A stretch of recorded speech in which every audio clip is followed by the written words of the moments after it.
திருச்சக்கிரப்பள்ளி தஞ்சைக்கு வடகிழக்கில் 11 கல் தொலைவில் உள்ள ஐயம்பேட்டை ரயில் வண்டி நிலையத்திற்கு மேற்கில் 3/4 கல் தொலைவில் உள்ளது. ஞானசம்பந்தப் பெருமான் இத்தலத்தை தம் தேவார பதிகத்தில் பாடியுள்ளார். திருமால் சிவபெருமானை பூஜித்து சக்கரத்தை பெற்றதால் திருச்சக்கரப்பள்ளி என்று பெயர் பெறலாயிற்று. கௌமார அட்டவணைப்படி ஒரே ஒரு திருப்புகழை கொண்ட திருப்புகழ் திருத்தலமும் இது. திருப்புகழ் 878. திட்டென பல செப்பை அடிப்பன பொற்குடத்தை உடைப்பன உத்தர திக்கினில் பெரு வெற்பை விடுப்பன அதின் மேலே செப்ப வத்தி மறுப்பை ஒடிப்பன புற்புதத்தை இமைப்பில் அழிப்பன செய்தலை கமலத்தை அலைப்பன திறமேய புல்தனை ககனத்தில் விடுப்பன சித்த முற்பொறவிட்டு முறிப்பன புட்ப இக்கண் முடி குறி உய்ப்பன இளநீரை புக்கு உடைப்பன முத்திரையிட்ட தனத்தை விற்பவர் பொய் கலவி குழல் புத்தி உற்றமை அற்றிட எப்பொழுது அருள்வாயே.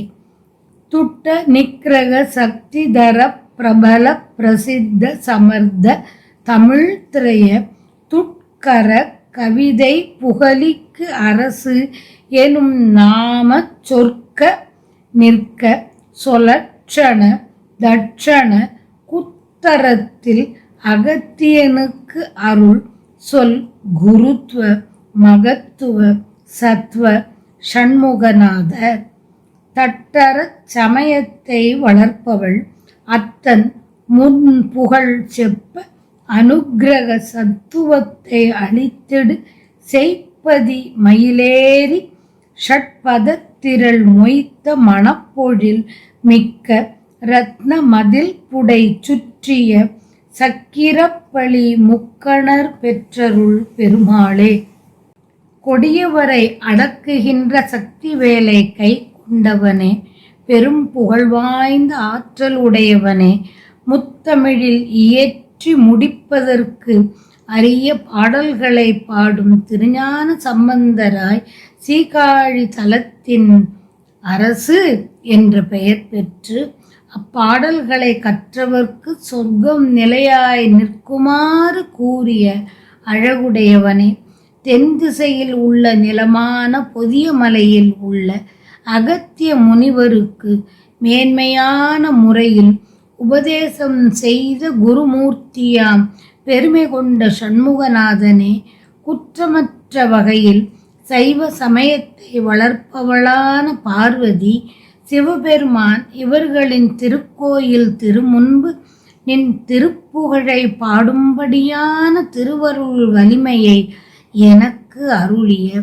வயலூர் என்ற தலத்தில் மயில் ஊர்தியனாய் வீற்றிருப்பவனே. தட்டர சமயத்தை வளர்ப்பவள் அத்தன் முன் புகழ் செப்ப அனுக்கிர சத்துவத்தை அளித்திடு செய்ப்பதி மயிலேறி 6 காலை உடைய வண்டின் கூட்டம் மொய்க்கின்ற நறுமணச் சோலை மிக்கு விளங்குவதும் மணிமயமான மதில் பக்கத்திலே சூழ்ந்ததுமான சக்கரப்பள்ளி என்ற பதியில் வீற்றிருக்கின்ற 3 கண்களை உடைய சிவபெருமான் ஈன்ற பெருமாளே. இத்திருப்புகழின் முற்பாதியில் மகளிரின் அங்கலாவண்ய வர்ணனை, முக்கியமாக கொங்கைகள், அவர்களின் காம மயக்க களியாட்டங்கள் இவற்றையெல்லாம் விவரித்த குருநாதர் பின்பகுதியில் எதற்கும் ஓமையாக முடியாது என்னும் உண்மையை முத்திரையிட்டு விளக்குகின்ற கொங்கைகளை விலைக்கு விற்பவர் பொதுமகளிர்.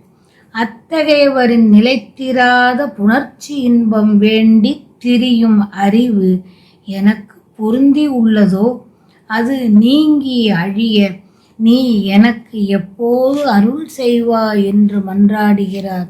அருள் செய்ய வேண்டும் என்று வேண்டுகிறார்.